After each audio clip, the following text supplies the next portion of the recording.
Hello மக்களே, வணக்கம். Welcome to the trading class, the stock market institute. So இந்த வீடியோவில் வந்து பார்த்திங்கன்னா நிறைய பேருக்கு இருக்கிற ஒரு காமனான பயத்தை பற்றி தான் பேச போகிறோம். அதாவது மியூச்சுவல் ஃபண்டு நீங்கள் இன்வெஸ்ட் பண்ணுறீங்க, எனக்கு ஒரு எமர்ஜென்சி தேவை இருக்குது, அப்போ நான் அதில் இருக்கிற லாபத்தை மட்டுமோ இல்லை எனக்கு தேவையான பணத்தை நான் அதிலேருந்து எடுத்துக்க முடியுமா அப்படின்னு நிறைய பேருக்கு ஒரு சந்தேகம் இருக்குது. ஸோ அதை பற்றி தான் நம்ம கிளியராக பேச போகிறோம், சரிங்களா? ஸோ இதில் வந்து என்னென்ன நல்லது இருக்குது, கெட்டது இருக்குது, இதில் இன்வெஸ்ட் பண்ணால் நல்லதா கெட்டதா, இல்லை மீதி இருக்கிற பணத்தை என்ன பண்ணணும் அப்படின்ற சில சஜஷன்ஸ் நான் வந்து இந்த வீடியோவில் பேச போகிறேன். ஓகே, ஸோ நீங்கள் வந்து ஃபஸ்ட்டு நம்ம சேனலுக்கு வரீங்க அப்படின்னா மறக்காமல் நம்ம சேனலை சப்ஸ்கிரைப் பண்ணிவிடுங்க. கூடவே இந்த பெல் ஐக்கனை ப்ரெஸ் பண்ணுங்கள், அப்போ தான் நம்ம ரெகுலராக போகிற வீடியோ உங்களுக்கு வரும். ஓகே ஃப்ரெண்ட்ஸ், வாங்க வீடியோக்குள்ளே போகலாம். இப்போது மியூச்சுவல் ஃபண்ட்ஸை பொறுத்தவரையிலும் ஒரு லாங் டேர்ம் பண்ணுற ஒரு பிஸ்னஸ். ஓகே, ஸோ இப்போது ஈவன் வந்து நீங்கள் ஒரு கோல்டு ஸ்கீம் இன்வெஸ்ட் பண்ணுறீங்க, மாதம் வந்து பார்த்திங்கன்னா உங்கள் இப்போ ஒரு நகை கடையில் வந்து சீட்டு கட்டுறீங்க அப்படின்னா அதில் கூட வந்து பார்த்திங்கன்னா லைக் ஒரு 5 மாதம் 6 மாதம் கழித்து நீங்கள் வந்து அதை க்ளோஸ் பண்ணிடலாம்.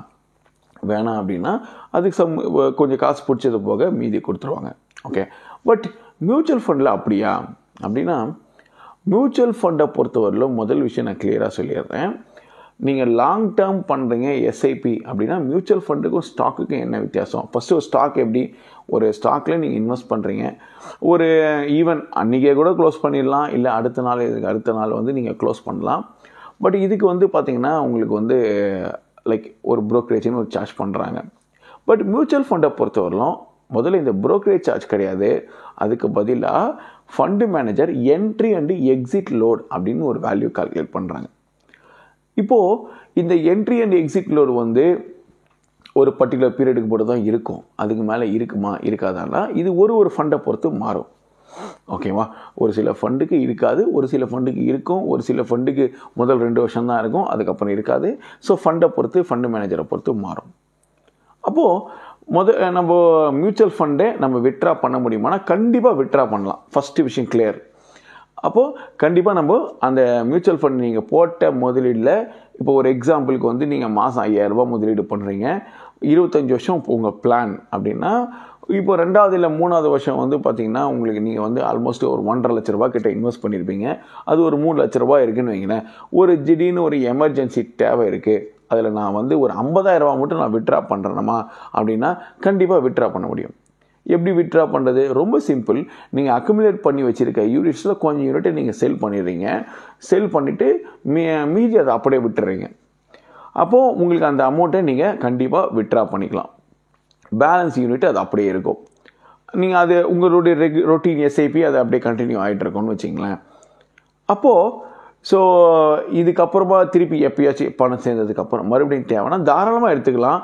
பட் அந்த என்ட்ரி இந்த எக்ஸிட் லோடு கேல்குலேஷன் சில டைம் அப்ளிகபிள். அதை தவிர கண்டிப்பாக உங்களை பண்ணலாம்.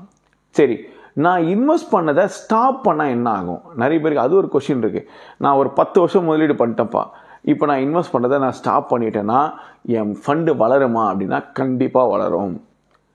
ஸோ ஸ்டாக் மாதிரி தான் மியூச்சுவல் ஃபண்டும். நீங்கள் 10 வருஷம் தான் பண்ணுறீங்க. நிறைய வந்து இந்த பாலிசி, இன்சூரன்ஸ் பாலிசியெல்லாம் நம்ம கேள்விப்பட்டிருப்போம். பாலிசி பேயிங் டேர்ம், அப்புறம் அந்த மாதிரி பாலிசி டேர்ம்னு ஒன்று இருக்கும். அப்போ வந்து முதல்ல ஒரு 10 வருஷம் மட்டும் நீங்கள் பே பண்ணால் போகிறோம், அதுக்கப்புறம் நீங்கள் பே பண்ண வேணாம். பட் மெச்சூரிட்டி அதே மாதிரி தான் இதுவும். ஸோ நீங்கள் முதலீடு பண்ணுறீங்க, முதலீடு பண்ணிவிட்டு அதை விட்டுறலாம், எந்த பிரச்சனையுமே கிடையாது. ஸோ 10 வருஷம் நீங்கள் வந்து பே பண்ணியிருக்கீங்க. 10 வருஷத்துக்கு அப்புறம் நீங்கள் மியூச்சுவல் ஃபண்ட் இன்வெஸ்ட் பண்ணதை ஸ்டாப் பண்ணிவிட்டு அந்த மொத்த கார்பஸை அப்படியே விட்டுறலாம்.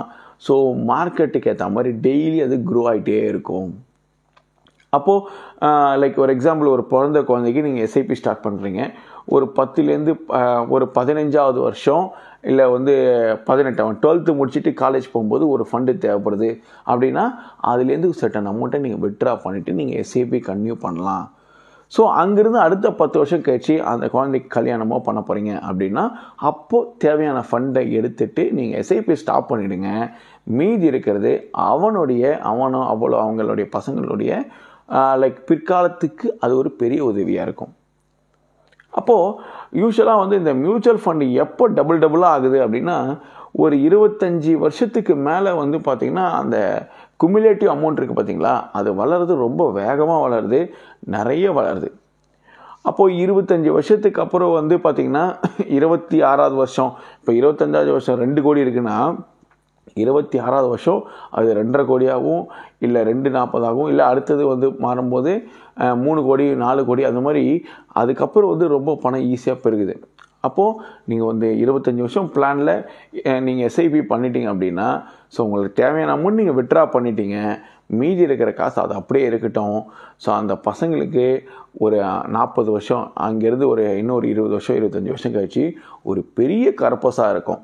அப்போது நம்ம பசங்களுக்கு வீடு கொடுக்குறோமா கார் கொடுக்குறோமா அப்படின்றத விடையும் கண்டிப்பாக நிறைய பேருக்கு அப்போ மியூச்சுவல் ஃபண்டுன்றது மார்க்கெட் லிங்க்டு தானே அப்படின்னா, நீங்கள் இன்றைக்கி தேதி வரலாம் 1993 98 அதாவது நிஃப்டி ஸ்டார்ட் பண்ணதுலேருந்து இன்றைக்கி வரலாம், இல்லை ஏதாவது ஒரு ஸ்டாக் கூட எடுங்க, நல்ல ப்ளூ சிப் ஸ்டாக்ஸு ரிலையன்ஸ் ஆகட்டும் இல்லை ஹெச்டிஎஃப்சி ஆகட்டும், இத்தனை வருஷமாக ட்ரேட் ஆகுது இல்லையா, அந்த சார்ட் எடுத்து பாருங்கள். ரிலையன்ஸ் எல்லாம் வந்து 8 ரூபா 9 ரூபா அது மாதிரி ட்ரேட் ஆகிருந்தது, இன்றைக்கி வந்து ஆஃப்டர் ஸ்ப்ளிட்டு 1300 1400 ட்ரேட் ஆகுது.